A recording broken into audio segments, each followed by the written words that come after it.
Mwiriwe, nitwa Sister Kim Yonok, nkaba narakize indwara ya kanseri, nkaba mperereye mu mujyi wa Kansas. Uyu munsi ndi hano kugira ngo mbaganirire uburyo nabashoboye gukira uburwayi busanzwe bwica. Kanseri ni indwara izahaza cyane, kandi nta muntu n'umwe wifuza kuba yarwara iyo ndwara cyangwa se yabicamo ibintu nk'ibyo. Ni ukuri koko ihindura ubuzima bw'umuntu, kandi yanahinduye n'ubuzima bwanjye. Ariko ubu ngubu ndishimye cyane, kandi nkaba nifite n'icyizere cyo kubabwira ko yahinduye ubuzima bwanjye bwose, kandi ibuhindura mu buryo bwiza cyane. Rero niba hari umuntu uwo ari we wese waba urwaye kanseri cyangwa se ubundi burwayi bundi bukaze ubu muri aka kanya, ngufitiye inkuru nziza. Ikindi kandi niringiye ko wabasha kubona imbaraga ukagira n'ibyiringiro nk'uko nanjye nabonye ibyanjye. Mu mwaka wa 2016 hari mu kwezi kwa kabiri k'umwaka wa 2016,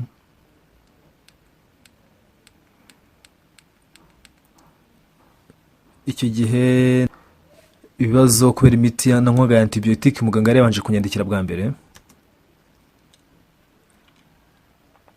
byari bikomeye cyane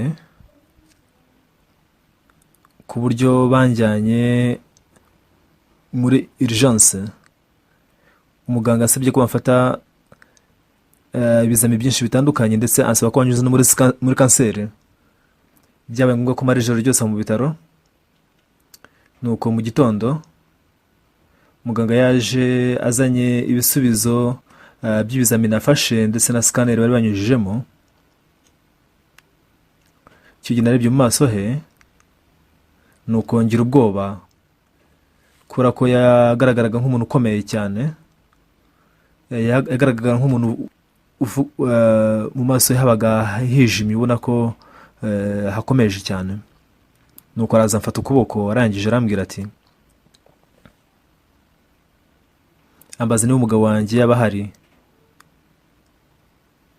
Icyo gihe umugabo wanjye yari yagiye ku kazi, mubwira ko atashoboye kuhaboneka. Nuko ansaba ko namuhamagara nkamutumaho akaza, ariko bitewe n'uburyo intera ari ndende namubwiye ko ntakwiye kurirwa mutegereza, ko nta kibazo ko yabimbwira. Rero yahise ambwira ibisubizo. Icyo gihe ndi kumwe n'umukobwa wanjye. Icyo gihe yafashe ikiganza, nuko ambwira ari kurira ati mubyeyi rwose wihangane mbikubwire, ariko ufite kanseri. Nkimara kumva iryo jambo kanseri, numvise umutima wanjye rwose ucubiye. Nahise numva ko nkaho ubuzima bwose buhagaze imbere yanjye. Nari meze nk'ukubiswe n'inkuba. Nitegereje uburyo umukobwa wanjye arimo kurira cyane. Icyo gihe umutima wanjye urambabaza cyane. Umukobwa wanjye yajyaga ansanga igihe cyose ubwo yagiraga ingorane cyangwa se ibibazo. Igihe cyose nahoraga mukomeza. Ariko kuri inshuro kumenya ko ari njyewe nyirabayazana w'ibibazo bye, ubwoba ndetse n'ingorane arimo gucamo, numvise rwose ntacyo nakwimarira. Kandi ikirenze byose, gutinya urupfu nicyo cyahise cyuzura muri jye. Icyo nabashaga gukora nta kindi ni ugusenga Imana gusa. Nkavuga nti, Imana, ntabwo nshaka gupfa. Ndavuga nti, Imana ndakwinginze ita ku mukobwa wanjye ndetse n'umugabo wanjye. Rero byabaye ngombwa ko murekera amaboko y'Imana. Icyo gihe muganga yambwiye ko nkwiye gutwarwa mu bitaro bavura kanseri ako kanya. Rwari urugendo rw'amasaha nk'abiri. Ako kanya nahise nshyirwa muri ambulance, nuko banjyana mu bitaro bivura indwara ya kanseri ako kanya. Ubwo nahageraga umuganga yambwiye ko ngomba guhita mbagwa ako kanya. Ntabwo nashoboraga no kumva ibirimo kumbaho. Uyu mubiri wanjye ntabwo wari ukiri uwanjye, ntabwo ari njye wari ukiwugenga. Numvaga isi yose yamaze kurangira kandi ntacyo nashobora kubikoraho. Nari ndimo guhinda umushyitsi gusa, nuzuye ubwoba. Ako kanya bahise bambaga kubera ko muganga yaravuze ati niba batambaze, anambwira ko na nyuma yo kumbagwa batankoreye chemotherapy, yambwiye ko nshobora kubaho mu gihe cy'amezi 6 yonyine gusa. Icyo gihe barambaze. Buke bwaho umuganga yaraje arambwira ati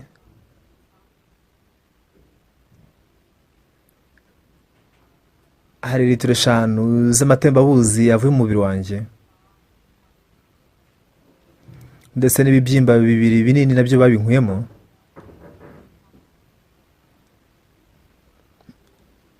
Kandi yambwiye ko hari ibintu bigera kuri 90 byose byabaye ngombwa ko avana mu gice cyanjye cy'inda.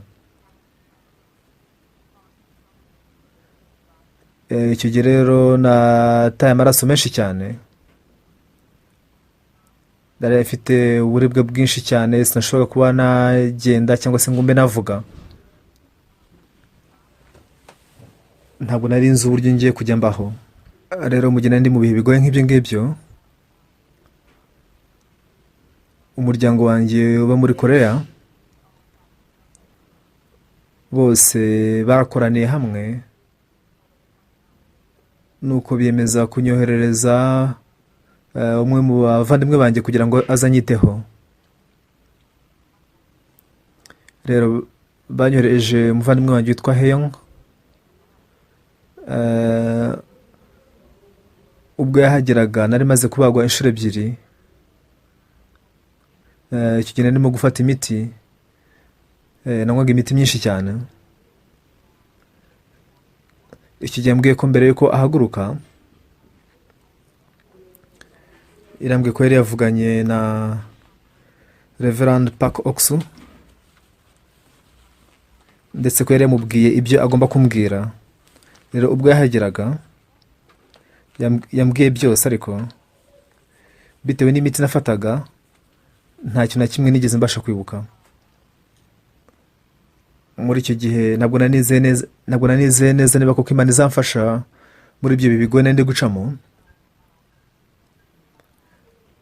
Rero ubwo yambwiraga ibijyanye na Reverend Park, numvise nishimye cyane kubera ko nari nzi ko ari umuntu w'umunyamwuka.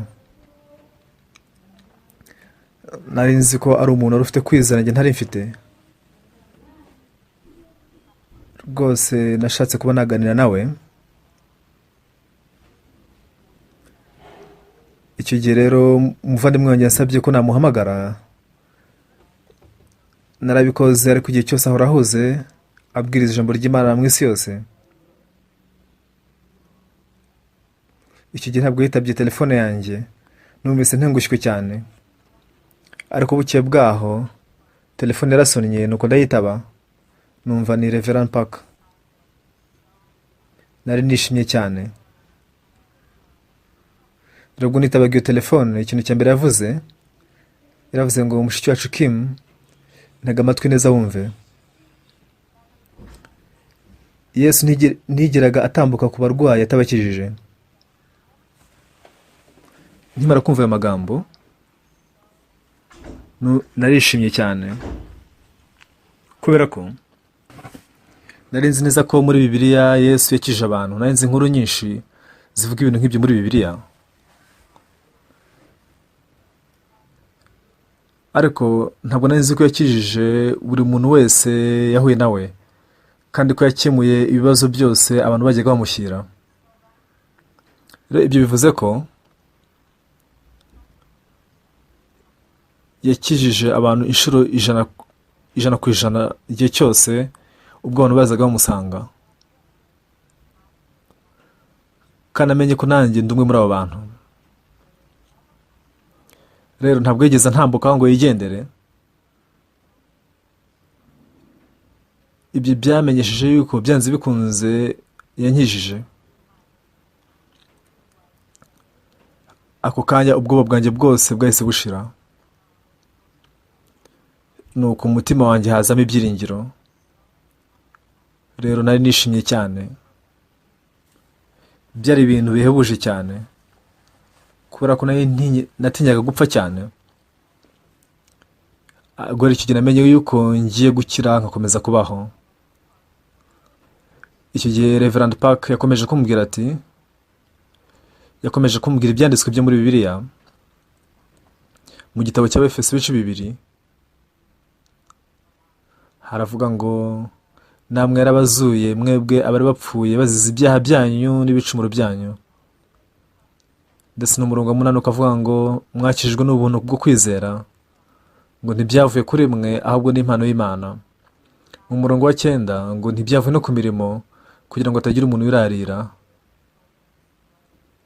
nuko akomeza kunsobanurira iki ibyo bivuga. arangije arambwira ati, Sister Kim, ntukarebe ku ntege nke zawe cyangwa se amakosa yawe, ntukirirwe ureba ku bintu byose ufite, kubera ko Yesu yujuje ibisabwa byose kugira ngo agukorere. rero amabi yose wakoze si cyo gikuru, cyangwa se uburyo uri umunyantege nke, uburyo ufite kwizera guke, ibyo ntukirirwe ubirebaho, kubera ko Yesu igihe cyose yasanze abantu nk'abo ngabo kugira ngo abakize, kugira ngo barokore kubw'ubuntu bwe binyuze mu kwizera. rero iyi niyo nkuru nziza cyane narumvise mu buzima bwanjye, kubera ko mu gihe nirebagaho nabonye ko ntari umuntu w'umunyamwuka bigezaho. sinigiraga nitekereza ko ndi umunyamwuka ku buryo nakwigirira icyizere cy'uko Yesu yaza akaba yankiza. nta byiza nari narigeze nkora byatuma nigirira icyizere ku buryo najya imbere ya Yesu ndetse nkamusaba ko yankiza. nahoraga nitekereza ko ndi umuntu wo mu isi, numvaga ko ndi umukristo wo kujya mu rusengero ku cyumweru gusa. rero umuntu nkanjye, kuba Yesu atantambuka ngo anceho, ibyo byampesheje ibyiringiro n'umunezero.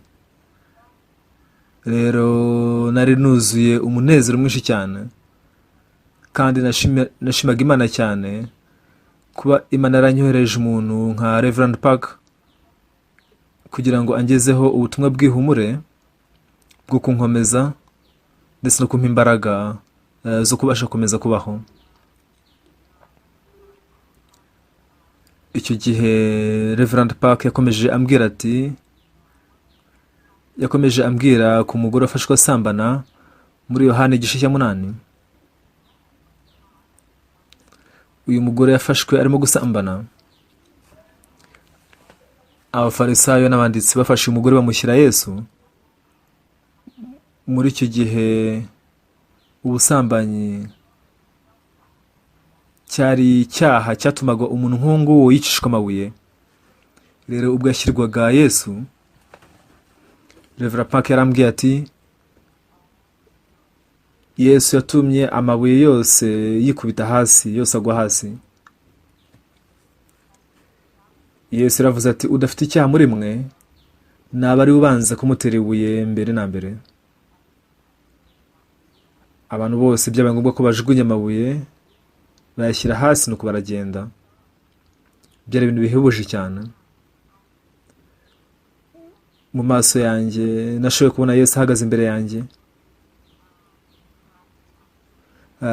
ndetse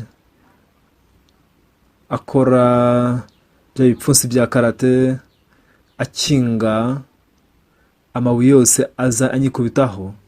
amabuye y'uburibwe najyaga ngira nyuma yo kubagwa, amabuye y'amakuba nagombaga gucamo nyuma yo guca muri chemotherapy, ndetse n'amabuye y'ibyago byose nagombaga gucamo, na nyuma yo guca muri chemotherapy ayo mabuye yose yaguye hasi ku butaka mu maso yanjye, kandi nashima Imana cyane. Rero iki kiganiro cyahinduye imirebere yanjye kuri kanseri, ndetse kinahindura imyitwarire yanjye kuri kanseri, uburyo najyaga mbyitwaramo. Rero iki gihe mushiki wa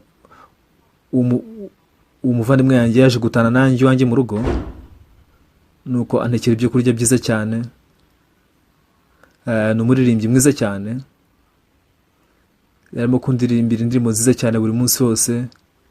Twagize ibihe byiza cyane, byabaye ngombwa ko asubira muri Koreya rero nyuma y'ibyumweru 2.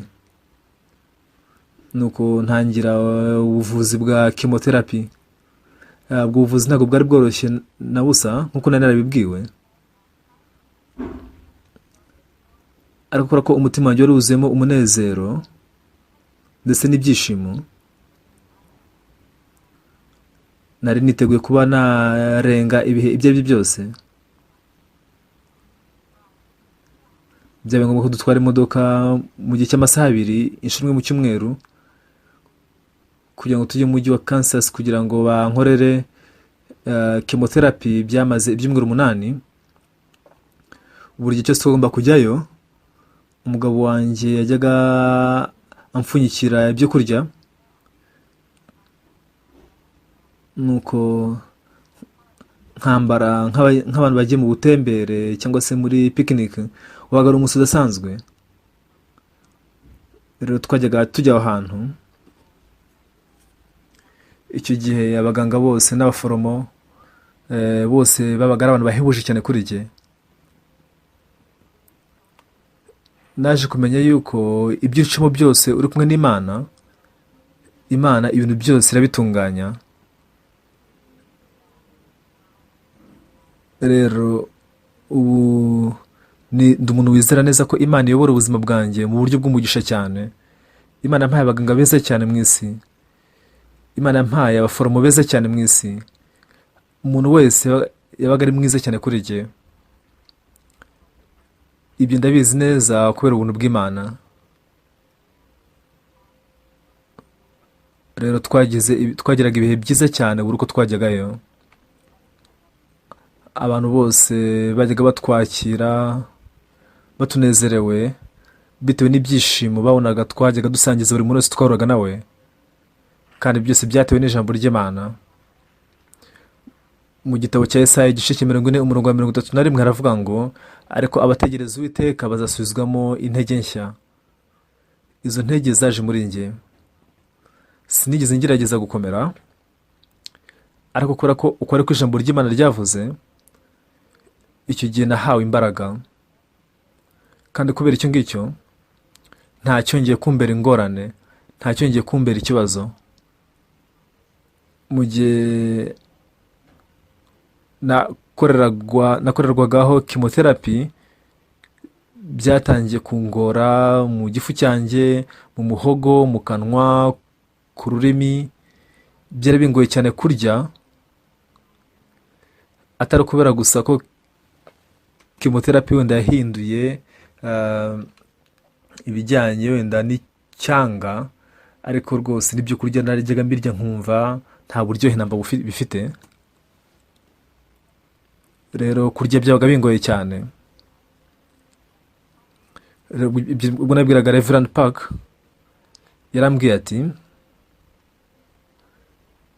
ibyo kurya ntabwo bibereyeho, ibyo kurya ntibibereyeho gusa uburyohe, tugomba kurya ibyo kurya kubera ko ukeneye kubaho. Cyo kimwe n'imodoka, imodoka iyo uyishyizemo ibitoro mu modoka, ntabwo imodoka ibyinubira, inywa ibitoro ikabinywa kugira ngo ibashe kugenda. Niyo mpamvu rero nawe ugomba kurya utitaye ku buryo wumva icyanga kimeze. Ugomba kurya ibyo kurya kubera ko nta miti ibaho iruta ibyo kurya.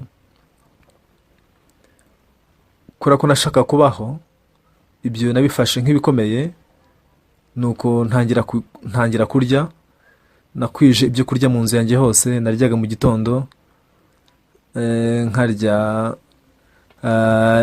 ibyo kurya, utwo kurya tundi mu masaha ya mu gitondo, nkaza kurya ibya saa sita, nkaza kongera kurya utundi mu masaha ya nyuma ya saa sita, nkaza kurya ibya nimugoroba, nkaza kurya utwo kurya tundi, nkongera nkarya nijoro.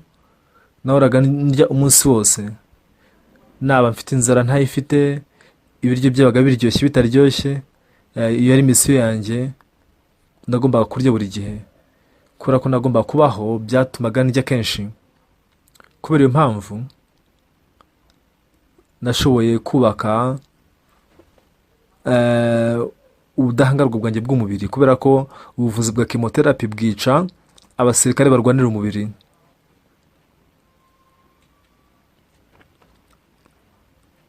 Bwica ibintu byinshi cyane mu mubiri. Rero iyo umubare w'abasirikare barwanira umubiri ugabanutse, icyo gihe abantu benshi cyane ntabwo bakomeza ubwo buvuzi. Ariko ndashima cyane kubera inama ya Reverend Park yampaye, nashoboye kurangiza ubuvuzi bwa chemotherapy nta kibazo ngize. Rero nashima Imana cyane. Nubwo ibyo nashoboye kubikora, rero hari ububabare bwinshi cyane nagiraga mu gifu, bwari bwatewe n'ubwo burwayi bwa chemotherapy. Rero byabaye ngombwa ko njya mu cyumba cya urgence inshuro nyinshi, kubera ko ububabare numvaga ari bwinshi cyane, nuko ntekereza ko ngiye kongera gupfa nanone. Ariko ubwoba bwose bwashize mu mutima wanjye kubera ibyiringiro nari nakiriye. Ariko icyo gihe ubwo nahuraga n'ibihe bigoye cyane, nongeye ngira ubwoba nanone bwinshi. Muri ibyo bihe nahitaga mpamagara Reverend Park. Icyo gihe namuhamagaye, ariko ntabwo ari muri Korea, bambwira ko yari mu Budage. Mpamagaye mu Budage, bambwira ko yagiye mu Burusiya. Amaherezo naje kumenya aho aherereye mu Burusiya, nuko tugira ikiganiro kirekire cyane cyamaze iminota 25 kuri video. Nuko mubwira ibijyanye n'ibisebe nagize mu gifu. Arambwira ati, rero mushiki wacu, ese ufite ububabare mu gifu muri aka kanya? Ndavuga nti oya. Aravuga ati, ubwo bivuze ko wakize rero? Ubwo rero nibyo koko nakize? Ibyo ni ukuri koko pasiteri? Ubwoba butuma abantu batinya cyane kurenza n'uburwayi. Rero amagambo nk'ayo ngayo yashoboye kunkomeza. Icyo gihe mpaye ingero nyinshi zo muri Bibiliya z'ukuntu ubwo Yesu yasengaga abantu babaga barwaye cyangwa se babaga bafite ibibazo byinshi, ibintu byose byajyaga bikemuka, abantu bose bakabasha gukira.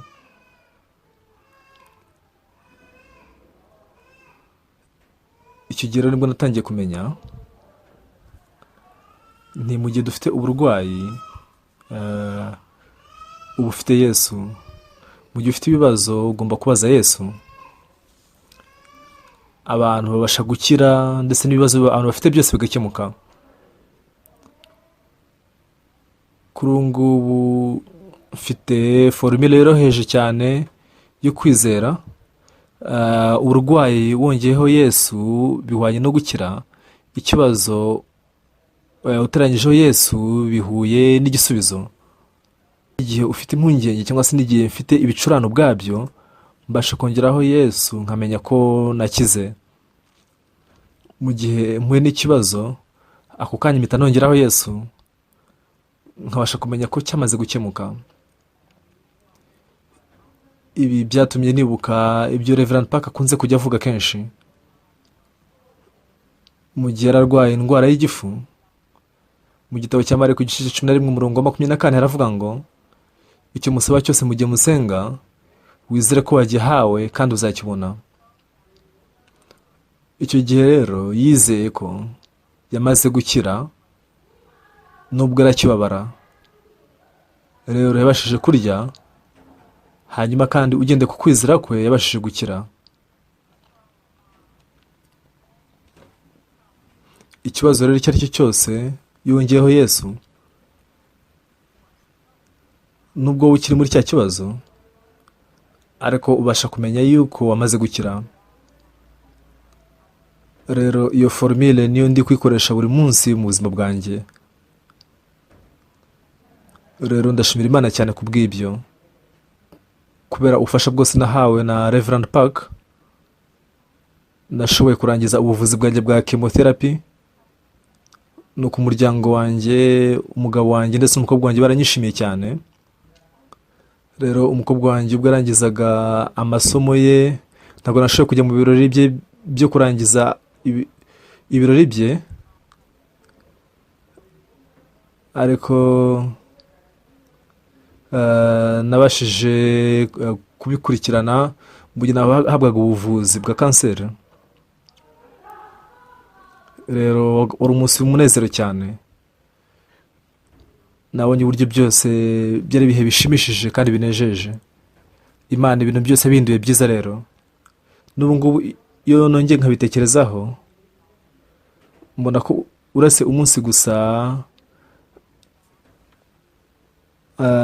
bambwiraga ko narwaye kanseri, naho ubundi ibindi bihe byose nta bihe bibi nibuka nagize by'uburwayi bwa kanseri. Kubera ko nagiraga kanseri, aho kugira ngo kanseri ize mu mutima wanjye, Yesu niwe waje mu mutima wanjye.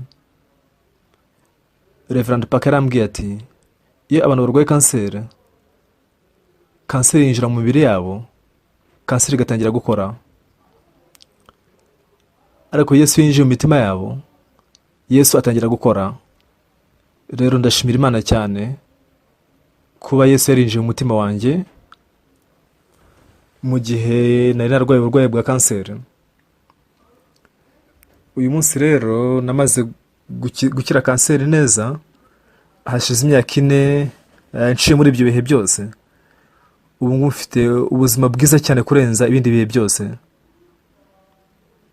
Hari umunsi twagiye kuzamuka umusozi n'umugabo wanjye, mbere yuko bansanga mu burwayi byabaga bingoye cyane kugenza n'amaguru. Nagendaga n'iminota 5 gusa nkumva birangoye cyane, no kugenda iminota 10 numvaga bingoye cyane. Ariko ubu naje gusanga narashoboye kugenda isaha yose. Byaba ngombwa ko nongera kwibuka nkasubiza amaso inyuma, nza kumenya nti rwose Imana yakijije umubiri wanjye. Ntabwo Imana yakijije gusa imyumvire yanjye, ahubwo yakijije n'umubiri wanjye. Rero byabaye ngombwa ko ngenda isaha imwe, bivuze ko ubwo nagenze amasaha 2. Ibyo ubwabyo ni igitangaza gikomeye cyane. Imana niyo nyine gusa ishoboye kuba yabikora. Rero ubu ngubu mfite amagara meza cyane. Buri gitondo mbyuka mpimbaza Imana, kubera ko iyo hatabaho Imana sinari kuba ndi kubasangiza iyi nkuru. Rero Reverend Park yarambwiye ati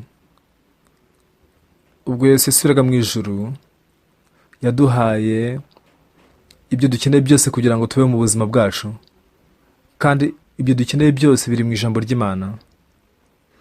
Niba dukeneye amahoro, niba dukeneye ibyiringiro, niba dukeneye imbaraga, niba dukeneye urukundo, niba dukeneye umunezero, byose biri muri Bibiliya. Kuva ubwo rero natangiye gufata mu mutwe ibyo byanditswe. Mu gihe ibitekerezo byanjye by'ubwoba byazaga muri jye, icyo gihe natangiraga kwirukana ibyo bitekerezo nkoresheje ijambo ry'Imana, nkoresheje ibyanditswe. Bigitangira ntabwo byari byoroshye, ariko ntekereza yuko birushaho kugenda neza. Nk'urugero, Yesu yaravuze ati ntimukagire ikibabarakaza, ahubwo ibibaho byose mujye mushimira Imana. Ibyo mushaka byose bimenywe n'Imana, kandi amahoro y'Imana aruta ibyo umuntu yakwibwira byose bibazabane namwe mu mitima yanyu binyuze mu Mwami wacu Yesu Kristo. Ese ibyo ni ibintu bihebuje bingana iki? Mu gihe ufite ubwoba, mu gihe watinye, wibuka aya magambo, hanyuma icyo gihe ukabasha kugira imbaraga. rero uyu munsi niringiye ko binyuze muri iyi nkuru yanjye wabasha kubona imbaraga nshya ndetse n'ibyiringiro bishya binyuze mu ijambo ry'Imana, kandi ibyo uri guhura nabyo ni ibihe byiza cyane byatuma Yesu Kristo agusanga kandi akabasha kuba yanagukorera agahindura ubuzima bwawe. Ndashimira Imana cyane ku kuba ubwo narwaraga kanseri ntabwo yinjiye mu mutima wanjye, ahubwo Yesu niwe winjiyemo. Rero ubuzima bwanjye ni ubuzima bunejeje cyane kurushaho, ni ubuzima bwo gushima cyane, ni ubuzima bwuzuye ibyiringiro. Rero ndifuza kubaha namwe umucyo nk'uwo nakiriye. Ni ibihe byiza cyane kubasha kugira umuntu ugira inama mu buzima bwanjye, kubera ko igihe kimwe na kimwe duhura n'ibihe tutabasha kwikemurira twenyine ku bwacu, ariko ubu ngubu mfite umujyanama nshobora gusanga. Niringiye ko nawe wamubona. Hanyuma icyanditswe nibuka neza kandi nshimira Imana cyane umunsi kundi, ni muri Zaburi ya 16 umurongo 8. Haravuga ngo nabonye umwami wanjye ari imbere yanjye, kuko ari buryo bwanjye iteka kugira ngo ntanyeganyezwa. Uko meze kose ntacyo bivuze, kubera ko ari uburyo bwanjye sinzanyeganyezwa. Rero reka inkuru yanjye nyisoze mbabwira icyanditswe nkunda cyane. Icyo ngicyo ni incamake y'ubuhamya bwanjye muri Zaburi 119 umurongo wa 49 ndetse n'uwa 50. Haravuga ngo wibuke ijambo wasezeranije umugaragu wawe, kuko wanyiringije. Iki nicyo kimara umubabaro mu makuba yanjye no mu byago byanjye, nuko ijambo ryawe ryanzuye. Murakoze.